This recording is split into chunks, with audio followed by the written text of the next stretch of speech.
New York Attorney General Letitia James and other Democrat attorneys general are expected to announce a lawsuit against the Trump administration's Health and Human Services Department today over proposed health care funding cuts. This, of course, comes just a few weeks after the White House referred her for prosecution over suspected mortgage fraud. The White House is threatening our way of life. They want to cut Meals on Wheels.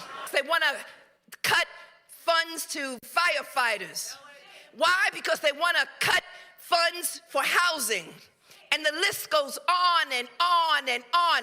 All of these funds and more, we've got to stand up. And that's why Democratic attorneys general will be joining me in filing this lawsuit. Kentucky Senate candidate and former Kentucky Attorney General Daniel Cameron joins me now.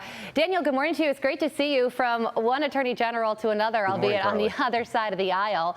What do you think about this lawsuit that Letitia James is going to announce today over cuts that haven't even been made yet? There's not a ton of detail around what she's going to announce today, but the reporting right now is that the lawsuit is regarding suspected cuts. Yeah, Carly, thanks again for having me on. Look, this is patently absurd what Letitia James is doing in New York related to this potential lawsuit. To your point, these are proposed cuts. They haven't even been set in stone. So the fact that she is doing this just shows how desperate she is and trying to distract from her own legal woes that she has right now. And look, this is not uncommon. This is what the Democratic AGs do. Democrats are out of power in Washington, D.C., so they resort to these frivolous lawsuits. They have another one right now against the HHS related to COVID era funding. Democratic AGs are the only ones that still live in a world where COVID still exists, and they're still suing over that funding. It's patently absurd. Again, it's to distract from what else she's got going on related to her own legal challenges. Look, I'm running for the United States Senate because I firmly believe we've got to have leadership there that recognizes we got to be looking out for the American people. That's what President Trump is doing with the America First agenda. It's unfortunate that Democrat AGs are fighting against that. Yeah, and what do you think about the mortgage fraud allegations that the Trump administration has raised against her? Is that why this announcement today is going to happen? Well, look, I think she's trying to distract from her own legal woes. The fact of the matter is that she is using her perch as New York AG to distract from what she has currently, which appears to be pretty serious. And this is, to get perhaps the administration off her back. But what we know about the Trump administration is they are persistent. They're going to do what's right. Regardless of the circumstance, and I trust them to investigate her mortgage fraud activity fully. Okay, so the deadline to get a real ID is Wednesday, May 7th, and Kentucky asked the federal government for an extension due to long lines at the DMV, and that extension was denied. So tell us a little bit more about the challenges Kentucky is facing right now and your reaction to that denial.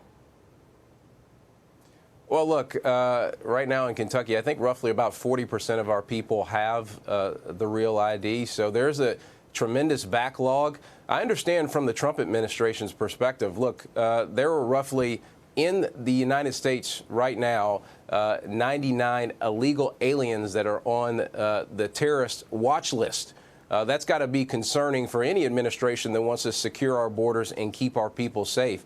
At the same time, you've got Democratic governors here in Kentucky, Andy Beshear, that have been asleep at the wheel in making sure that our people can get the real ID.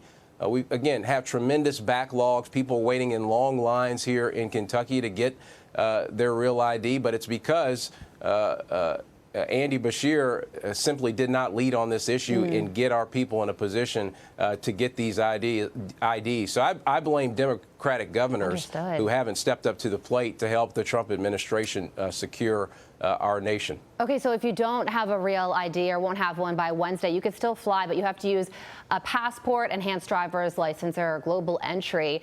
And there could be some Kentucky residents out there watching right now that don't have a real ID, don't have a passport, and have a flight coming up after that May 7th deadline. So what's your message to them? Well, my message one is to blame our Democratic governor, Andy Beshear, for not alerting people to the fact that this was coming down the pike. And then the other is to encourage folks to the best of their ability to get in line. Obviously, the letter that was sent by some of my friends in the State House was rejected by the Trump administration. So try to get in line and get your real ID or get your passport ready so that you can get on that flight. But at the end of the day, this is about a Democrat governor here in Kentucky that didn't get our people ready. Yeah, try and get it all sorted out, but those real IDs will ultimately make us safer in the end. Daniel, thank you so much for waking up with us this morning. We appreciate it. I'm Steve Ducey. I'm Brian Kilmeade. And I'm Ainsley Earhart. And click here to subscribe to the Fox News YouTube page to catch our hottest interviews and most compelling analysis.